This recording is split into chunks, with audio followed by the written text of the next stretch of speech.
Hello, कैसे हैं आप सब। उम्मीद करता हूँ कि आप लोग अच्छे होइएगा और आप सबकी पढ़ाई भी अच्छी चल रही होगी। साथियों, स्वागत करता हूँ आपका इस यूट्यूब चैनल पे। और जैसे कि आप जानते हैं कि हम लोग कक्षाएँ चला रहे हैं ज्योग्राफी की। ज्योग्राफी कक्षा में हम लोग वर्ल्ड ज्योग्राफी पढ़ रहे हैं। वर्ल्ड ज्योग्राफी में हम लोगों ने पढ़ लिया है 10 कक्षा, मतलब 10 कक्षा हमारा हो चुका है, 10 कक्षाएँ हो चुकी है। ये हमारा जो है 11वीं कक्षा होगी और 11वीं कक्षा जो हम लोग पढ़ रहे हैं अभी, पृथ्वी की भौतिक आंतरिक संरचना, उसका ये लास्ट पार्ट होगा, यानी कि अंतिम पार्ट होगा। इसके बाद से हम लोग प्लेट टेक्टोनिक थ्योरी पे आ जाएंगे। कैसे प्लेट संचालन करते, कैसे चलती है प्लेटें, कैसे मूव कर रही है, ये सब चीज़ों को हम लोग उसमें पढ़ेंगे। उसमें बहुत सारी चीज़ों को पढ़ना होता है और वो एक इम्पॉर्टेंट हिस्सा होता है किसका, ज्योग्राफी का। तो इसीलिए आज हम इस कक्षा को ख़त्म करते हैं जल्दी, क्योंकि छोटा सा वीडियो बनेगा, क्योंकि लास्ट पार्ट है इस कक्षा का। तो सबसे पहले हम जानेंगे हम लोग पढ़ क्या रहे थे दोस्तों। तो अगर आप मेरे चैनल पर रेगुलर फॉलोअर हैं तो आपको पता होगा कि हम लोग पढ़ रहे थे क्या। तो जियोग्राफी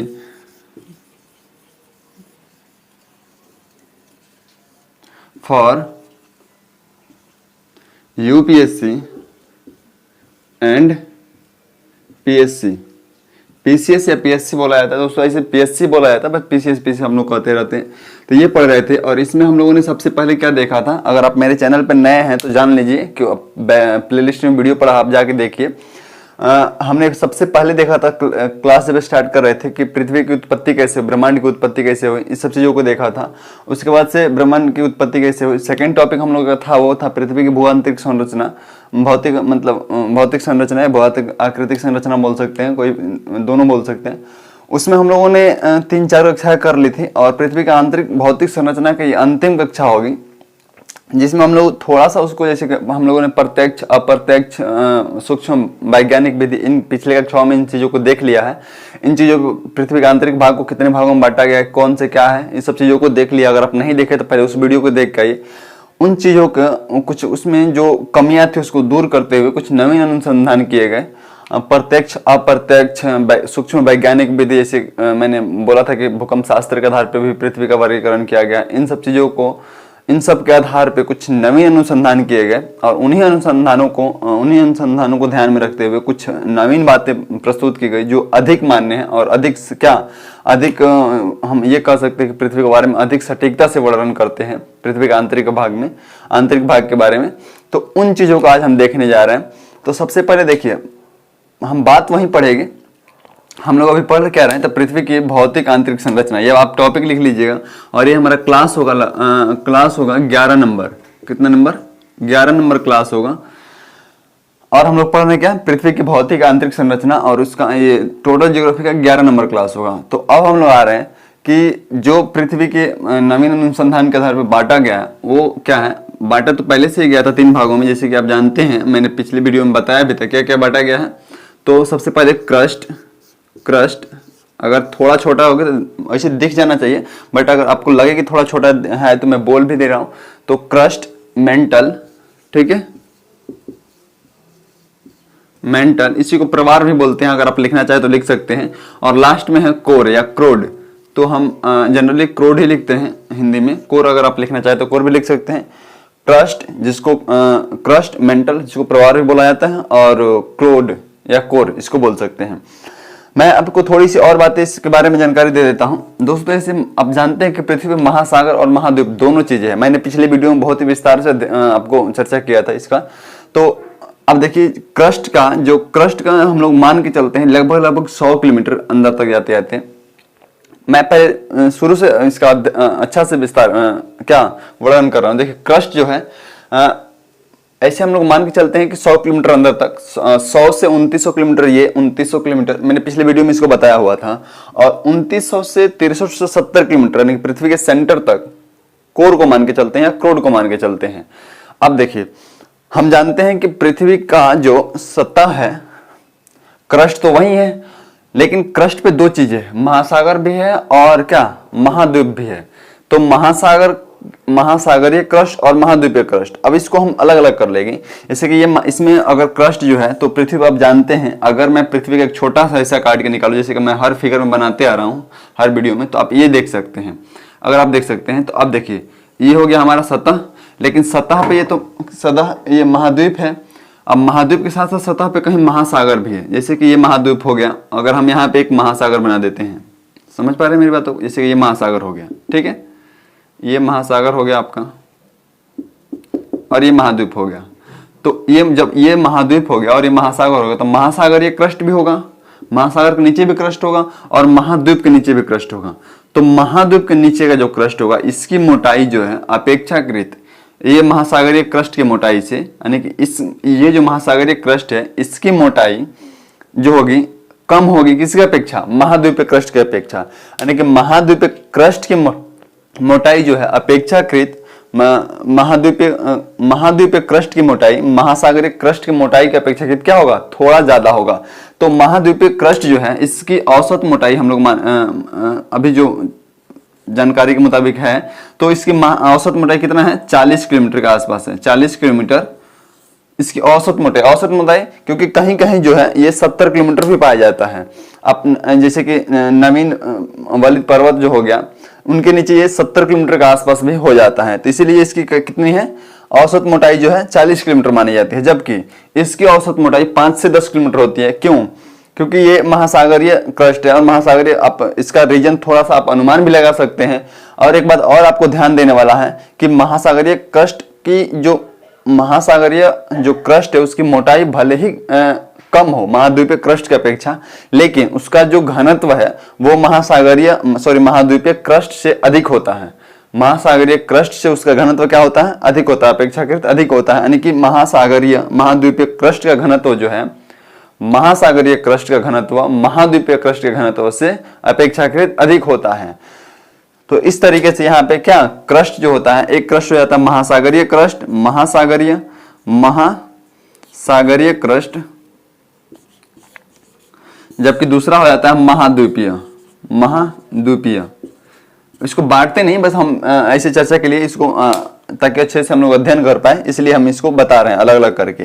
तो महासागरीय क्रस्ट अब महाद्वीपीय क्रस्ट। अब देखिए इनमें कुछ चीजें कुछ फैक्ट है जिसको हम लोग कलेक्ट करना। मैं बताया था कि कक्षा ज्यादा खींचेगा नहीं, छोटा सा ही कक्षा क्लास होगी ये, क्योंकि ये इसमें लास्ट पार्ट है और इससे पहले मैंने सारी चीजों को चर्चा कर चुका हूँ, ठीक है। तो अब देखिए ये जो है क्रस्ट जो है मैंने बताया था अभी 100 किलोमीटर के आसपास तक आती है। तो क्रस्ट जो है संपूर्ण पृथ्वी के जो आयतन होता है उसका मात्र कितना परसेंट, तो 1% कवर करता है संपूर्ण पृथ्वी का। इस बात को आप लिखिएगा, यानी कि मान लीजिए पृथ्वी का जो 100% है आयतन उसका मान लीजिए 100%, तो उसका केवल क्रस्ट कितना कवर करता है, 1%, संपूर्ण 1% मात्र। अगर संपूर्ण पृथ्वी के आयतन का मात्र 1%, जबकि संपूर्ण पृथ्वी के द्रव्यमान का मात्र 0.5% कवर करता है, 0.5%, यानी कि आयतन का 1% जबकि द्रव्यमान का कितना 0.5% कवर करता है क्या, क्रस्ट।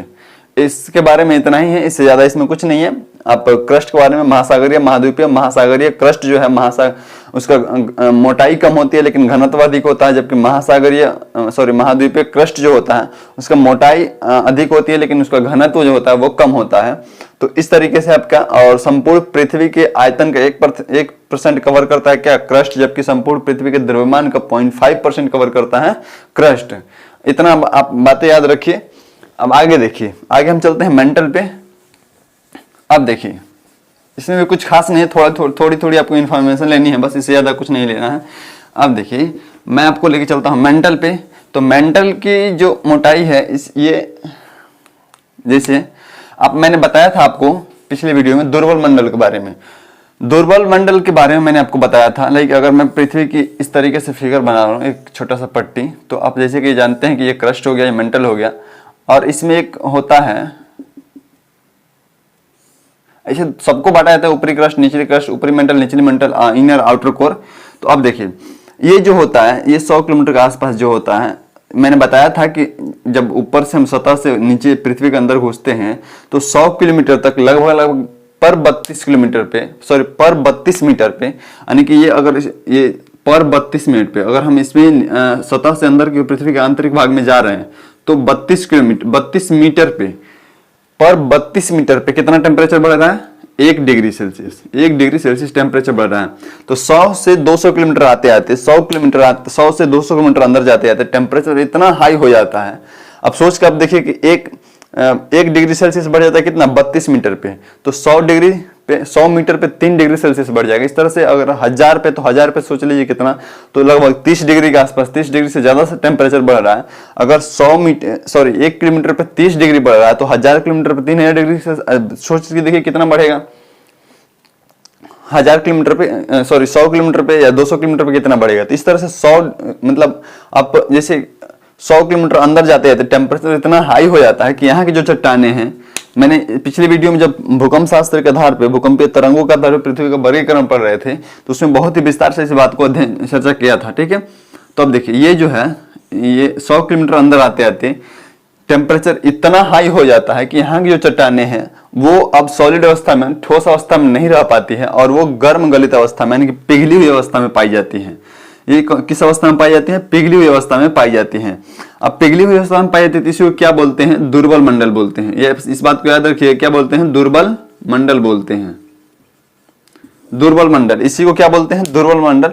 और यहीं से मैग्मा के ऊपर जो चट्टाने गर्म गलित अवस्था में होती है, उसका एनर्जी हाई होता है, और ये पृथ्वी को तोड़ते हुए, जब हम पढ़ेंगे ज्वालामुखीता, तो उसमें बहुत ही अच्छे से अध्ययन करेंगे, पृथ्वी को तोड़ते हुए बाहर निकलती है, और पृथ्वी को तोड़ते हुए बाहर निकलती है, यही से ज्वालामुखीता की घटनाएं होती हैं।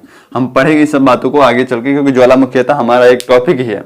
तो इस तरीके से क्या होती है, ज्वालामुखीता की घटनाएं होती है। यहाँ से दुर्बल मंडल से ज्वालामुखी कहाँ से निकलता है, दुर्बल मंडल से ही निकलता है। अब देखिए, अब हम मेंटल की बात कर रहे थे, तो मेंटल में हम लोगों ने दुर्बल मंडल की बात करी, लेकिन अब देखिएगा कि मेंटल जो है, पृथ्वी का संपूर्ण द्रव्यमान जो है, उसका 1% भाग कितना, आयतन का 1% भाग कितना कवर कर रहा था, कौन, क्रस्ट। संपूर्ण आयतन का 1% भाग कवर कर रहा था कौन, क्रस्ट। पृथ्वी के संपूर्ण आयतन का, 1 मिनट में देख ले रहा हूं, वीडियो रिकॉर्ड हो रहा है। हाँ, तो मैं था कि पृथ्वी के संपूर्ण आयतन जो होता है, पृथ्वी के संपूर्ण आयतन का 1% भाग कवर कर रहा है कौन सा, क्रस्ट। जबकि पृथ्वी के संपूर्ण आयतन का 84% भाग, कितना, 84% भाग, 84% भाग कौन सा कवर करता है, 84% भाग मेंटल कवर करता है पृथ्वी के संपूर्ण आयतन का। जबकि संपूर्ण द्रव्यमान का, आप इन बातों को लिखिएगा, संपूर्ण द्रव्यमान का नोट करके लिखिएगा, पृथ्वी के संपूर्ण द्रव्यमान का 67% भाग जो होता है, क्या होता है, मेंटल होता है। संपूर्ण द्रव्यमान का 67% भाग जो होता है मेंटल होता है, और आयतन का, संपूर्ण आयतन का 84% भाग जो होता है मेंटल होता है। इसमें कितना था, द्रव्यमान में क्या था, द्रव्यमान में 1% था, द्रव्यमान में 1% था, जबकि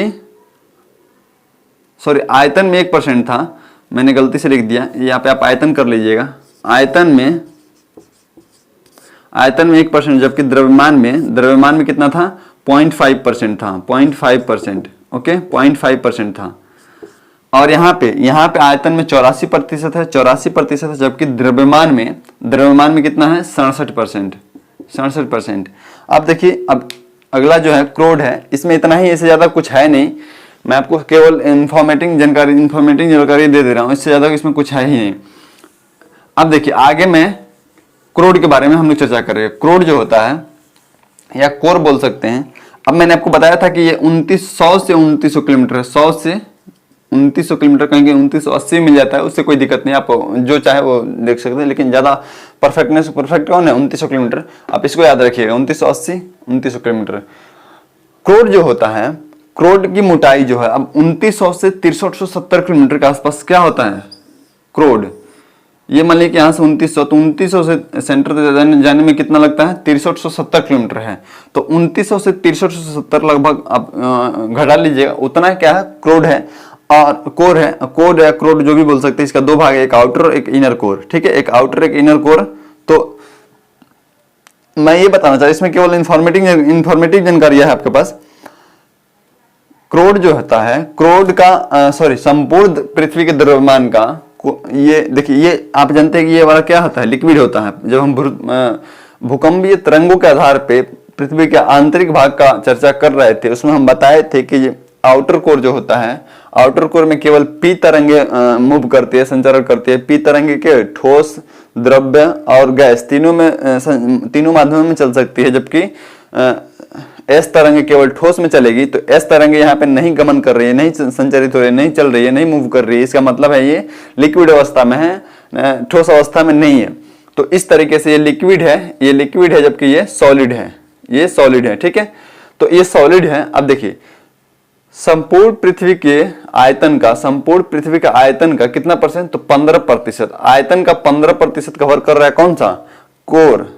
हाँ, संपूर्ण कोर जो है वो संपूर्ण पृथ्वी का 15% कवर कर रहा है, जबकि संपूर्ण द्रव्यमान जो होता है, अब देखिए यहाँ पे द्रव्यमान का 0.5% कवर कर लिया है और ये 67% कवर कर रहा था। ये कितना कर रहा था, 67% कवर कर रहा था। तो बच जाता है जो कितना, 32.5%।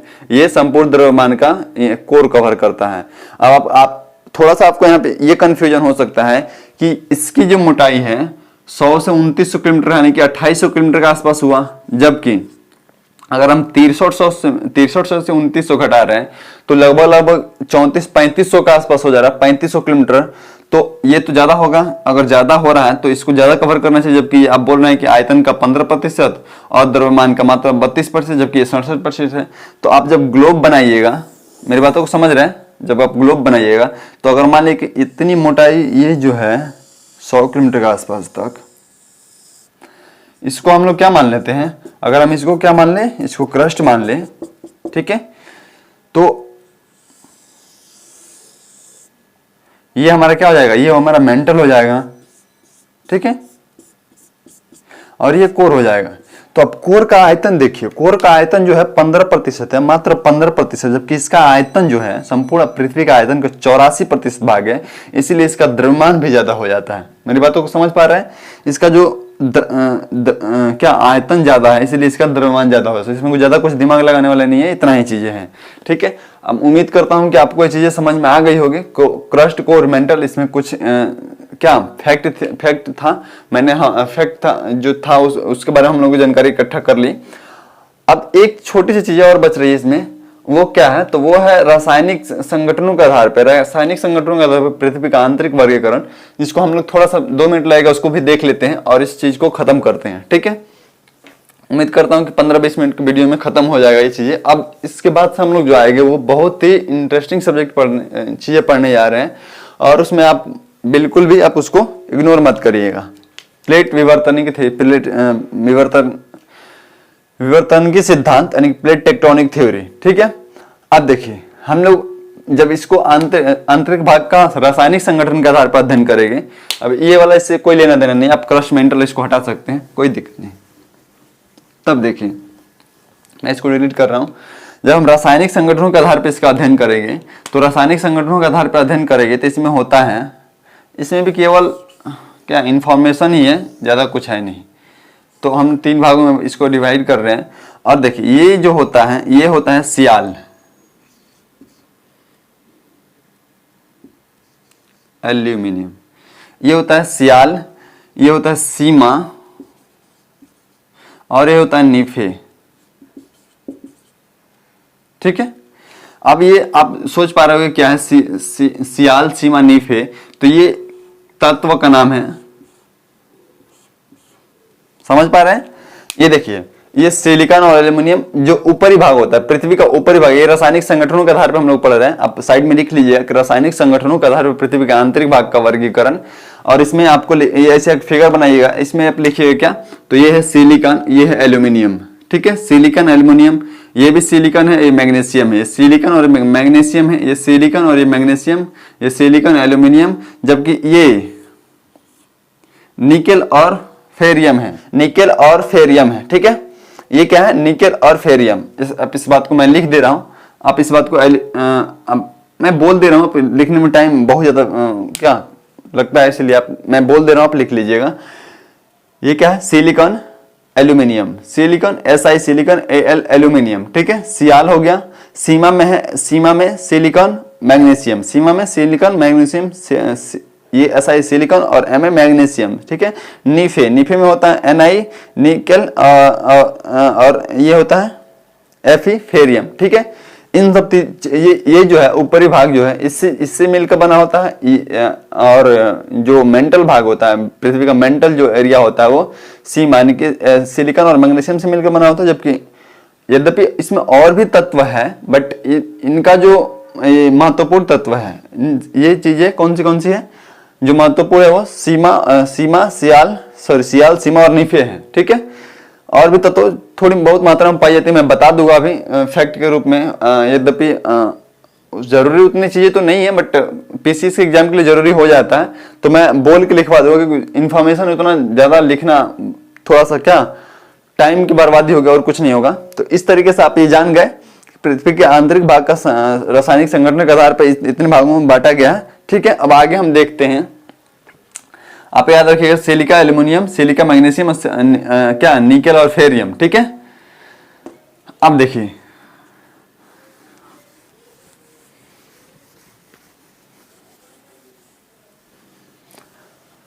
लास्ट में हम लोग थोड़ा सा अध्ययन कर लेते हैं कि अब जब तक हम लोग जो 10, 11, 12 कक्षाएं जो चला रहे हैं, 10, 11, 12 कक्षा में संपूर्ण ज्योग्राफी है। जब से हम लोग पिछले 4-5 कक्षा में देख रहे हैं, क्या ये देख रहे थे पृथ्वी के आंतरिक भौतिक संरचना।